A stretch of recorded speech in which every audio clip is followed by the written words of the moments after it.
Hi, welcome back to Adams Automotive. Today we're going to be swapping this 2008 Dash into my 2000 F350. So let me give you a rundown on this Dash and see what we're working with. Alright, we'll start left to right here. Over here I had a light switch bezel. It needs a little more cleaned up, but we'll see what we're doing with this later. Kind of different. It came with, obviously, the newer style headlight switch and dimmer, but they're not plug and play, and I don't like that. I want to wire up all these wires. So I'm going to swap the 2000 light switch bezel, dash, whatever you want to call it, into here. Then we got a boost gauge and EGT gauge mounted up here, so our cluster should fit underneath there. Kind of give it that 6.4 look with the gauges in the dash. This one's a little bit different. It has a 7.3 complete wiring harness already in the dash, so it should make it pretty easy, plug and play.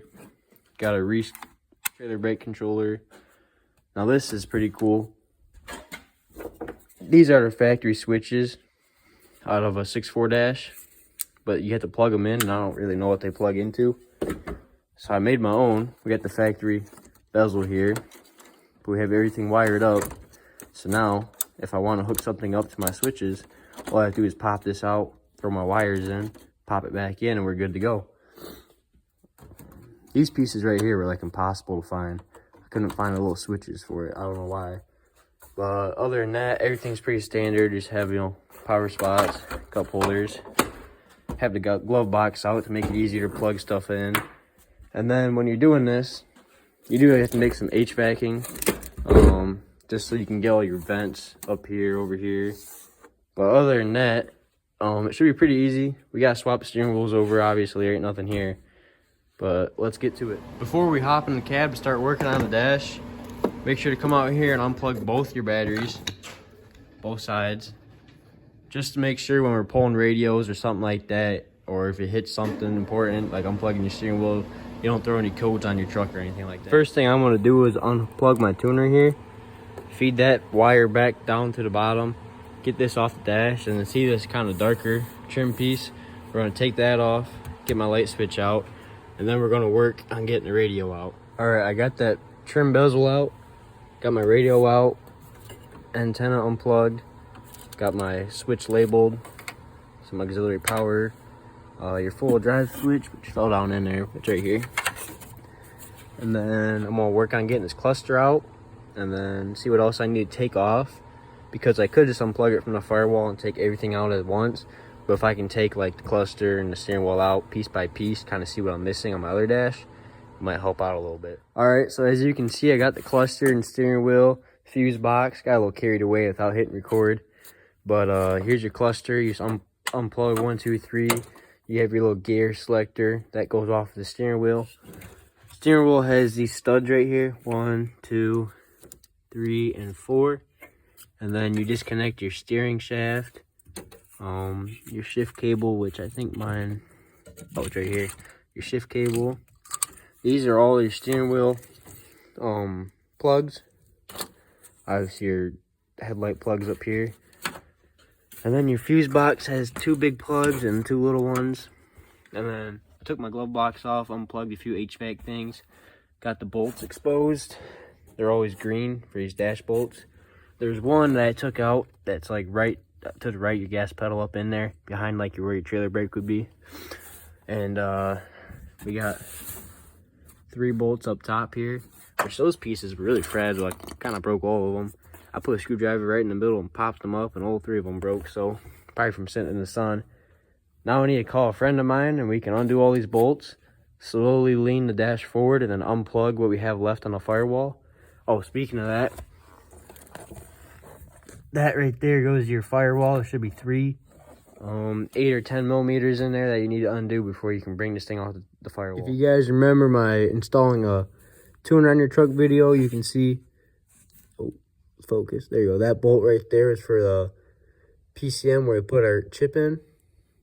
Now if we look right to the left of it, we see these 3 bolts right on top of each other.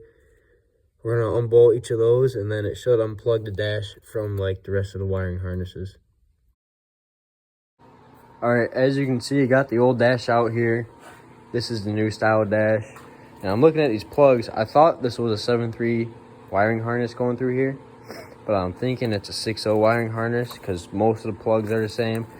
but there's a few slight differences, or it's a different year 7.3 harness.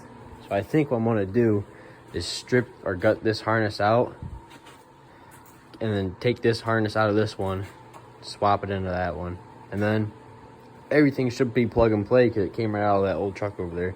Everything will be the same then.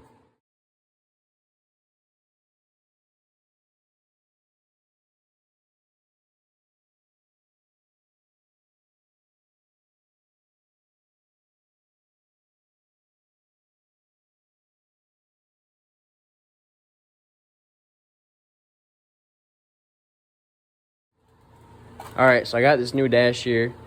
The harness that was on that dash, I think I already said this, but it was a 6.0 harness. So I took my old dash, gutted the harness out of it, put everything back in here, so it should all be plug and play because it already came out of the truck. Then I have this little box right here. It's like an HVAC. It's kind of like a spacer. I'll show you why in a second. Accidentally dropped my radio on the ground, but we don't want to talk about that. So let's come over here to the truck real quick, and I'll show you what we got going down. All right, here's what's going on. We got no dash, obviously. I'm gonna blow out all this dust with the air gun real quick before I put the new dash in. But we got these in here. They're all taped up, screwed in, but not screwed in.